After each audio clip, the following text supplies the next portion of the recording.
Okay, so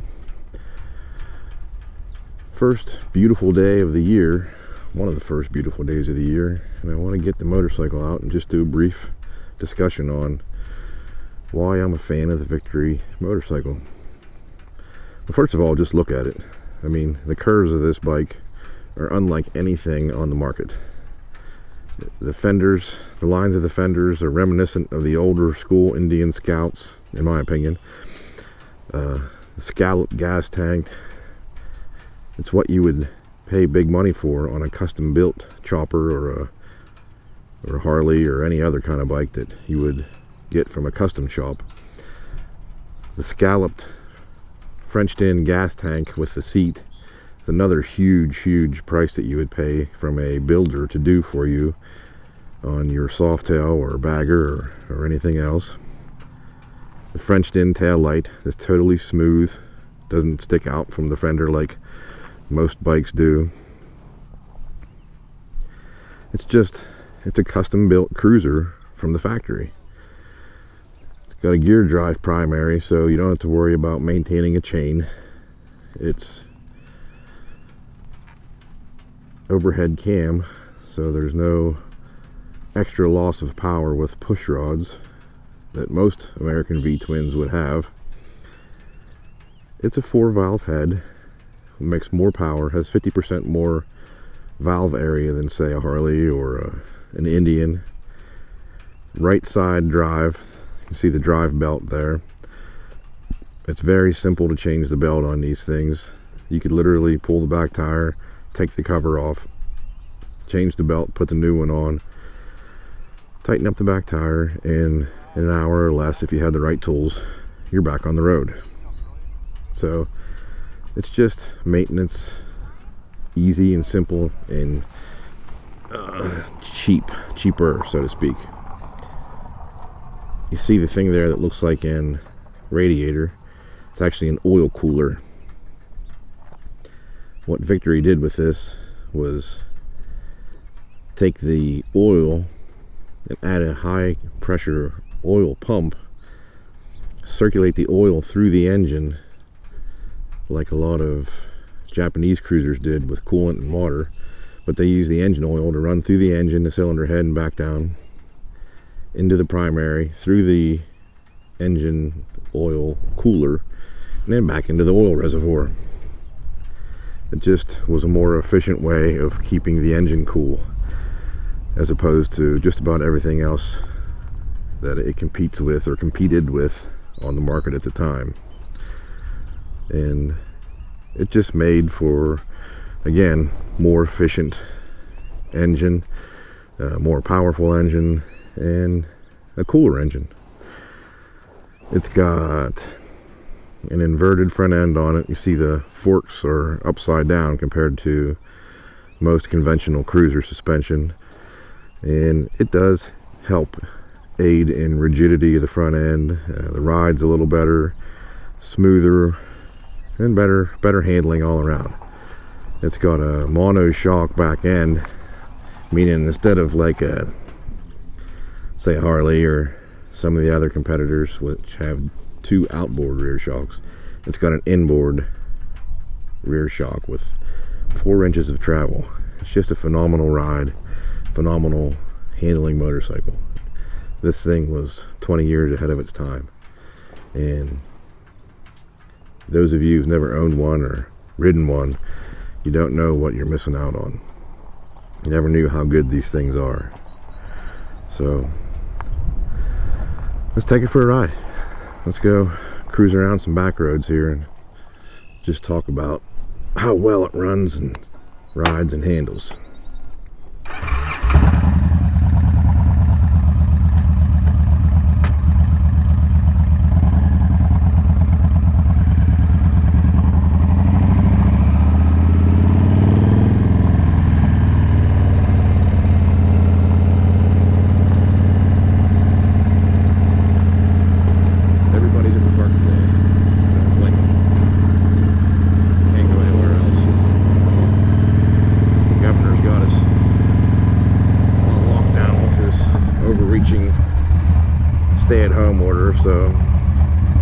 as well go to the park and enjoy the beautiful weather.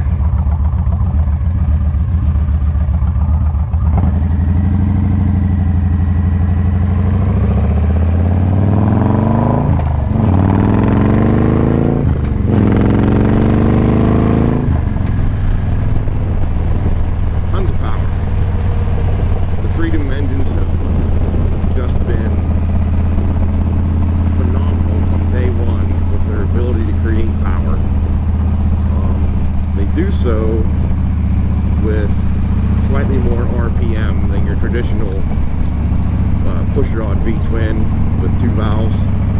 The overhead cams, 4 valves per head, per cylinder, they require a few more RPMs than your traditional pushrod engine with only 2 valves. The valve area in that head being increased by 50% needs more air.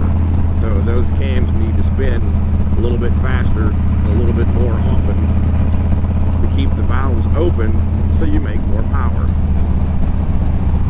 I have some friends and I've known some people and I see reviews online of the Victory where they test drive them and they feel like they're dogs, they feel like they're sluggish. That's not the case at all. When someone rides the Victory and steps off of it and says it feels like it was underpowered, it's because they don't know how to ride it, or at least they don't understand how to ride it. The Freedom engines don't build power until about 2700 RPM, and it took me probably a few weeks to a month or so when I first started riding Victories to realize that I needed to rev this motor up a little bit more than what I typically was doing on my Harleys. I was a Harley guy for most of my life. I had 2 newer twin cams. They were great. Harleys are still good motorcycles. I understand why people love them. I understand the connection to the name and the heritage. It's just iconic with motorcycle owners and lovers and even non-motorcycle people in the United States to love Harley Davidsons because of their history. So I'm not knocking Harley. I'm just trying to explain why I think the Victory is a better choice.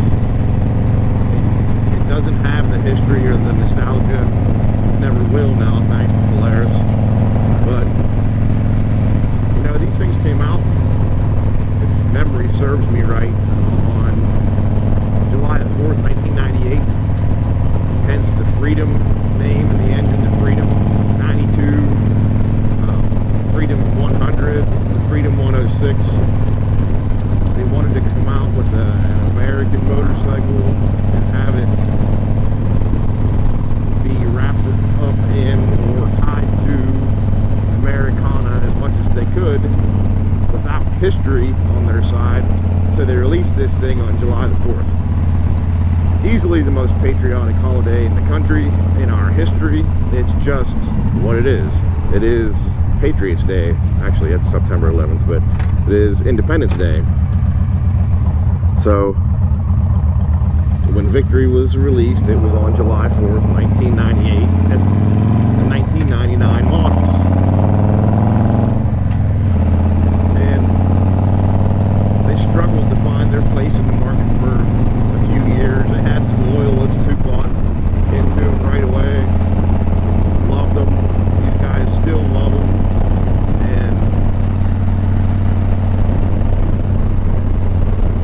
Years into their marketing campaign to sell the new American motorcycle, they partnered up with Harlan Ness Motorcycles in California and with some design suggestions and some accessories and bolt-on parts, paint jobs. Victory developed into a modern built, forward-leaning design motorcycle. I don't think Harlan Ness ever built a motorcycle for Victory. I don't even know if he truly designed one, but he worked with the design team, offered suggestions, and he got his own line of Victory motorcycles with his signature and name on them. So, however the details of that partnership worked, there's no denying that Harlan Ness played a big role in motorcycle for a lot of years. So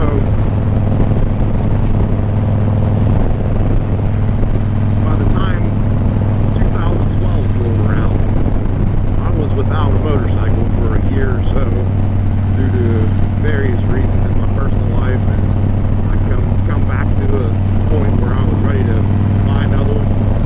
And I, of course, was looking at Harleys, used Harleys. I was into the murdered out, Dyna looking thug bike, so to speak. Pardon the phrase. People take offense to that. No offense needed. I thought it was just a cool way to describe it. If you look at club style Dynas all over the internet, just Google that term, club style Dynas. That's what I was looking for when I was looking for my next motorcycle back around 2012. And I had looked high and low and looked at used ones. I was going to buy a used Street Mob or a used Super Glide or whatever I could get my hands on for relatively cheap. And then black it all out, add the cafe fairing and T-bars and a thunder header and call it good. But I wasn't finding anything that really tripped my trigger, so to speak. And I went into a Victory dealership, State College, Pennsylvania. They had a used Super Glide or Street Glide in there, or a Street Bomb, so to speak, or rather, I can't remember which one it was at this point. But it was a bike that was something about it just didn't work. I didn't care for the look of it. I was going to have to change more on it than I wanted to. I think it was a Super Glide Custom that was chromed out. I did not want a chromed out motorcycle. I wanted at the time I wanted a bike that was either the matte silver engine finish or all black. This Super Glide just wasn't doing it for me. That's what I told the salesman. He was like, well, here, let me show you something around the corner here. If you like the blacked out look, I got something for you. So he walked me into the new showroom, and he had a 2009 Victory Kingpin 8-ball. And if you know what the 8-balls was, they were all murdered out black. Little to no chrome or anything shiny on them. Everything was black. And at the time, I wasn't a Victory fan. I didn't know anything about them. I didn't hate them. I knew they were American made, which I thought was pretty cool. And that was really it. And I told the salesman that. And he was like, here, let me give you the keys. And you take one for a test drive and just think about it while you're out. So the rest is, as they say, is history. I took this Kingpin down the road, and 5 or 10 miles in, I loved it. The ergonomics were spot on perfect. The engine was singing like just powerful as could be and smooth. The handling was superb on it. Everything about this bike was exactly what I always wanted, except it didn't say Harley Davidson on the tank. So I had to think about it. I was like, man, I'm torn. I just don't know. I wanted to do research on the brand and on the name and whatnot. So I left and went home and talked about it with some people online and some friends, and everybody was like, duh, if you like it, get it. It's a tough thing to do. It was tough to get over the Harley Davidson stigma. It was ingrained in me since birth, I feel like. So it took me a week or so to talk myself into going for this, and I'm back up the next week and it was still there. Ended up riding the bike home, and I learned the ins and outs of the Victory and how you have to keep the RPMs high and how to do the maintenance on them, and even things like buying accessories. My two Harleys, you can find accessories for literally every corner of the globe with the internet. Every catalog, magazine had every accessory known to man for Harley. That wasn't the case with Victory, so that was a little bit tough for me. I had to learn where to look, how to shop for these bikes, all new accessory makers and builders, because most of the mainline or mainstream Harley accessory companies didn't have anything for Victory. You had to look for brand specific individual Victory accessory parts. And within the next year or two, it became pretty easy to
buyers won't buy one because it's not a dyno. It doesn't have two shocks in the back. It doesn't have rubber mounted engine that vibrates at the stop sign and has a different shaped gas tank. And the Milwaukee 8 certainly doesn't idle and sound the way the older Harley engines do, so they're not going to buy it either. So just by modernizing their middleweight cruisers, they alienated 50% of their buyers. So are they going to take the #1 selling motorcycle in the world, which would be probably the Street Glide, and modernize it? I can't imagine them doing that. Victory doesn't have that problem. They never did. They started with the clean slate, altered it a few times over the years, and made it into a truly performance-oriented motorcycle. And I loved everything about it.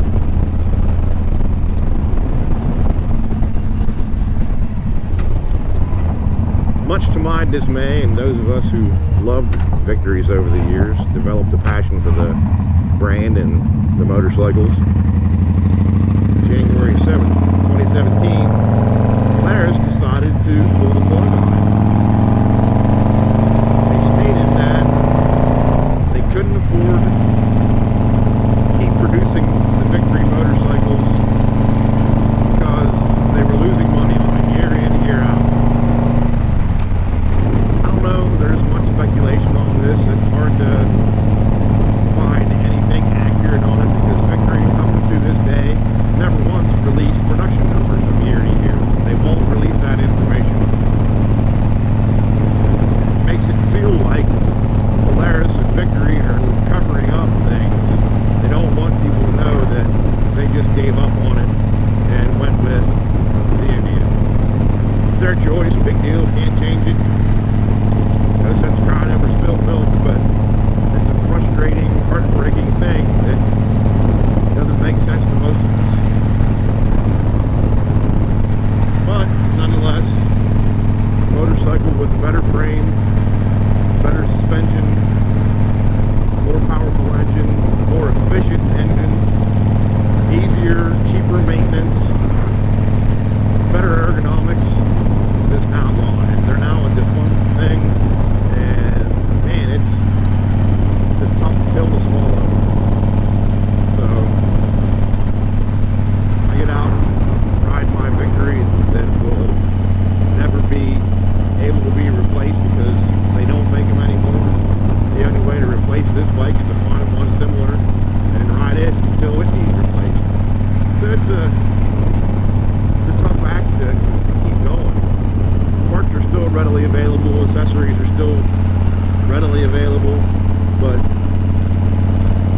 every year that passes, those things won't be true. Parts will be harder to get. Accessories will be dwindling out every single year. So eventually, I'm going to have to just move on.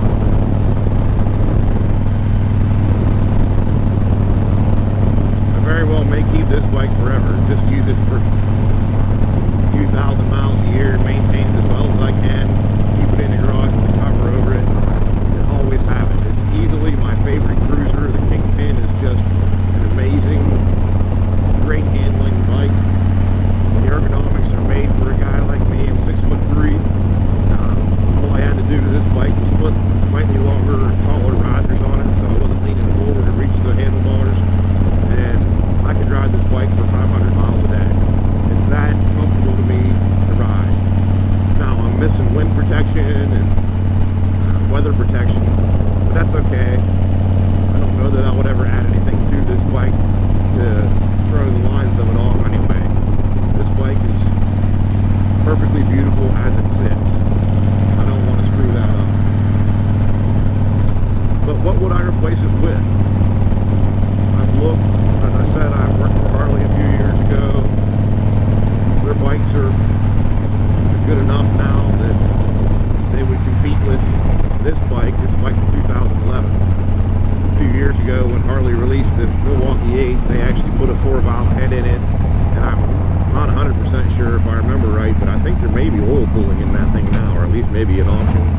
I know they have twin cooling, where they use coolant for the exhaust chambers, which to me it never made much sense. It was 100% for pollution or emissions anyway. They could run the compression a little higher and get a little bit more power out of it, cool the exhaust chamber so it altered the content of the exhaust as it exited the engine, kind of cheat on their emissions that way. It had nothing to do really to make the bike faster, more powerful, more efficient. It's just a way to get around emissions tests. But that said, I would consider a new Harley bagger. The new road glides are definitely something I can see myself on. My only problem with that is you got to spend $25,000 on this motorcycle, and then I'd have to dump at least $1,000 into it for handlebars, seat, intake, and exhaust. This bike are close to it. I need handlebars to get my hands in the air because I'd be hunched over riding the thing, and a seat to move me back away from the tank a little bit. Harley ergonomics are just small if you're over 5'10". So I've never found them to be all that great or comfortable. So that's tough. That's a struggle for me to go and dump that kind of money on a bike and have to dump even more money on it to make it enjoyable for me.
Cheaper than the 116 Dark Horse Chieftain, and certainly cheaper than the Dark Horse Challenger at $29,000. But still, $21,000 for a motorcycle is tough to swallow. I live in northern Ohio where it's winter for 7 or 8 or more months a year. So to dump that kind of money onto a motorcycle is almost unfathomable to me.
this bike. The ergonomics are real similar to this bike. So that definitely has me interested in it. It's got a big old 113 cubic inch V-twin in it. It's a 4-valve motor, or 2-valve motor. No, it's a push rod V-twin with 4 valves per cylinder. Real similar to the Harley Milwaukee 8, and makes good torque, like close to 120 foot-pounds of torque at the tire. And it makes peak torque at like 3,500 RPM, but it revs out real quick, and it only makes about 75 horsepower. It's a tough pill for me to swallow. I could probably get used to it. All the reviews I read say you have to short shift it, you just keep it below 4,000 RPM, and it's quick and powerful and smooth. No problems getting where you need to go, highway riding, back road riding, 2-up, luggage, etc. Tons and tons of usable power. You just have to train yourself how to ride it. And I guess I could do that. And I'm seeing them drop in price all over the place to where they're $15,000 or less for one of these things. That's with a full fixed fairing, GPS, satellite navigation, and a plethora of options with technology and electronics in it. It sounds like it may just be the bike that I'm going to end up going with if and when the time comes. But if I cruise Cycle Trader or Facebook Marketplace, I see slightly used Victory Cross Countries and Victory Visions all over the place for $10,000 or less. And I'm kind of torn whether or not I would want to go back into another Victory. I still love them. Still my favorite motorcycles ever made. But to go back into another Victory, is it going to be something that's serviceable by the time it's wore out? I don't know. Just a big discussion for me inside my own head. I've been having it for a few years now. I need to make my mind up and just get on with it, I guess. But the older I get, the more I start questioning myself on how much money and what I want to spend that money on. So, you guys who followed the brand for any amount of time and have made that decision, what you're going to replace your Victory with, or maybe you've already replaced your Victory with another brand, leave the story in the comments below. Let me know what you decided to go with and what made you choose that brand or that bike. Or maybe you just decided to ride out the Victory and keep the bike until the wheels fall off, is what they're saying, right? That's what the tagline is with Victory lovers. It's riding it till the wheels fall off. So when the wheels fall off, you can't fix it anymore. Are you going to go to another Victory and ride it till the wheels fall off? Are you that brave? I don't know if I am. I don't know. Passion for a brand or a product is strong enough with me to make that decision at any level. So let me know what you did. Let me know your thoughts on it. Let me know what you think of the Victory. Maybe you hate it. That's okay too. Let me know in the comments. Anyway, thanks for riding along with me and listening to me ramble about how I became a Victory motorcycle fan and how I'm starting to waver in my passion for it.